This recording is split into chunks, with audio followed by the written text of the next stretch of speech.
Ngalan samahan sa anak ug sa Espiritu Santo. Amen.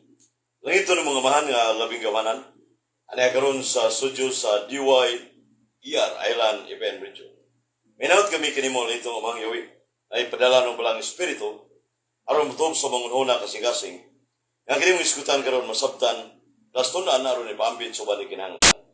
Kining tanan namong gipangayo nagi sa ngalan ni Kristo uban sa panabang ni Virgen Maria o ni San Roque, o sa tanang anghel mga santo sa langit. Amen. In the name of the Father, of the Son, of the Holy Spirit. Amen. May hapon mga kiksunan sa Bisaya ng Danau. Magandang hapon mga kapatid sa Luzon. Good day to everyone outside of the Philippines, everywhere. Welcome sa itong tulumanon ang itanong mo kay Brad Uwe. Live na ron, diri sa studio sa DYR. Ang oras alas 3:19 mga kiksunan, medyo watak ka tukma o sugod sa alas 3. Hanan na ito na laing adlaw kay watay kibaw sa umaabot ang Diyos sa inasayo. Pero nalangay ko deski na kapit sa Bulacau, pahit ko mineral, pero wala mga adunay sa badista nga tindira. Niya gikan siya sa Katoliko ng bunyagan siya sa Seventh-day Adventist. Sa Katoliko niya, medyo nabackslide siya sa Sabrista. Higaan na ito itong picture of Jesus Christ. Niya, mga sa guide sa Rosarioan. Pasin sa sunod, higay na itong tagaan. Niya, palo ko sa DYR ako itong ipakita.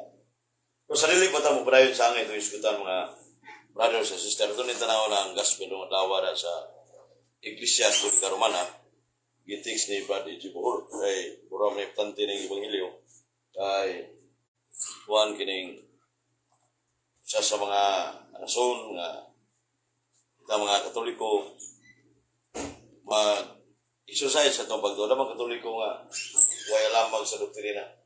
Taraghan, alis yung gani. Niya, tumasahon ang gospel ron sa 1. April 26. 1 size 35 nga sa Corinto. Kinsa man ang maghatag o tinuod ng kalipay o katagbawan. Ang bahandi ba? Igsoon ang kalipay sa kalibutan temporaryo lamang. Adunay saad iyod sa Diyo Ginoo siya ang matinud nga maghatag kanato o ingpit kay kalipay.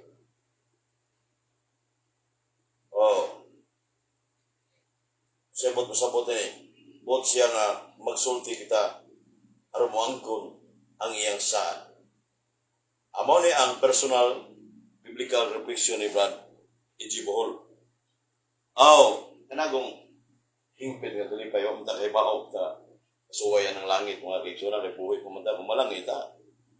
Muna nga dili ni basta-basta kay sayo na ng sultiho ng mga bahayag na do paambit pero ang pag-exercise na may uban bakbara sulti basa ng libro. Kinahanglan na experience. Brad Risa Pangting is watching. Pang temple. So, ito brada. Ang live.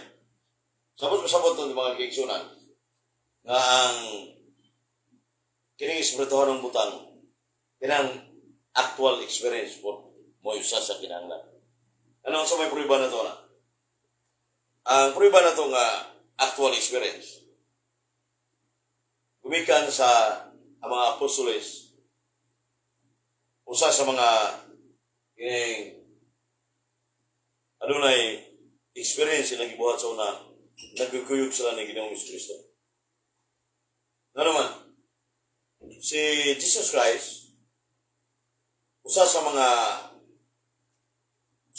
kaning mga tinunan niya, Di mana ito mga apostoles o obispo pare? Wato yung parokya. Dili pagkaroon ng mga parokya, mga pare, tingayayan. Ano yung mga lilain nga mga parokya nga. Mingon ng uban ang mga parokyano. Why pare nga dili pagkasakyan na nila dapitan. Ano man, ito yung kanang katoliko, damang abroad. Mga manay tinoon. Luganes parokya, nagservisyo si Brad Rolando Plaza to recognize. Brad Abil Idwil Mubanag. Rogelio Comunero Sargao. Rogelio sa unang murag. O support po ni pare parokya. Sa may agit nga ni. Buti nga rin nag-isdo to siya. So na yung mga gitawag ko benefactors. Karang uban-uban ang salig kong subot. Benefactors. Matod pa sa mga trabahantes parokya. Tinuod man na kay kanagong mga pare. Huwag na yung logo. So mga amon. Kaya nasa kategisim of the Catholic Church nga kita matabang ta sa simbahan. Naman na. Wala kinanglan ng mga pare, obispo, mag-amping, sagay. 90% pananaw sa membros katoliko, masipyat ng pare diya sa parokya. Ma-discourage, di na musimba diya napita. Mangluod. Grabe, na nangyayalag sa Ginoong nga murag kaingon tadi po dalagat, kinahanglan nga na humility mag-focus. Mao bitaw si Bishop Chupilo Kabomot. Umabot nga santo si Iglesia Católica Romana. Yan yung pagumangkon si Padre Dennis, Kabomot by Patolis sa Budok, sa hide sa pare. Kuan kining layo kay siya siyang uyuan. Kasi napipicture ni Bishop Chupilo Kabomot si Bishop Chupilo Kumamot nga maabot ng Santos, matud pa ni Reverend Padre Leo Fernandez na matay taon to sa Baging Odit. Migo to ng pareha po. No, ningon siya na lisod gisundo no pareha kay charity and humility. Wakutdan ko sa wala. Kining kopya ni Bishop Chupilo Kumamot. Charity and humility. Kanang charity and humility. Mapaubsanon o kung ikiyatako. Kinsa may makahimo, anak? Ako, kung gaan pa ang akong pagkakatoliko, simple, discourage ako. Doon ay mga obispo, mga pare. Perting, membro sa naigugin sa Pinedeg 21. Uno Korinto sa iso. So muna nga, dili na nato isintro ang mga pare, kundi si Kristo mismo ato isintro. Ila ba ang pare? So muna nga, usa sa mga punto nga wala makita ang suban mga kaigsunan. Kung dili kita tinawag sa Dios, pero itong babae nga born again sa unang gi-agda, gi-gumembro ko sila, bago ko sa CFD, year 2001 ko nisod sa Catholic Faith. Pero huwag magpasabot nga makamao na yung, anong madaga mo ito mga 2006, 2007, kaya, aminaw pa matas mga nila ni Bradshaw Fernandez sa USDR. Nga karaan nga si Ibni, upan nga matay na. O, kana sila nga mga gaday literal ro, nana na sila. Una ka na ako. O, mo ni si Bishop Chupilo Kumamot. Mga kaigsunan. Bishop Chupilo Kumamot. Charity and humility. So, lisod ginisundon sa mga pare, mapaubsanon magyayatagon. Si Bishop Chupilo Kumamot.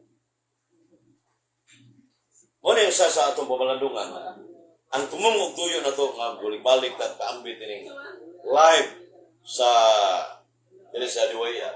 Pwede yung dugaya ng paambit sa Diwaya Arep. Si Bradshaw Fernandez, hatagan mo na otoridad o gahong mga manubag ito, matag Merikulis o Bernes. Kami ni Bradshaw.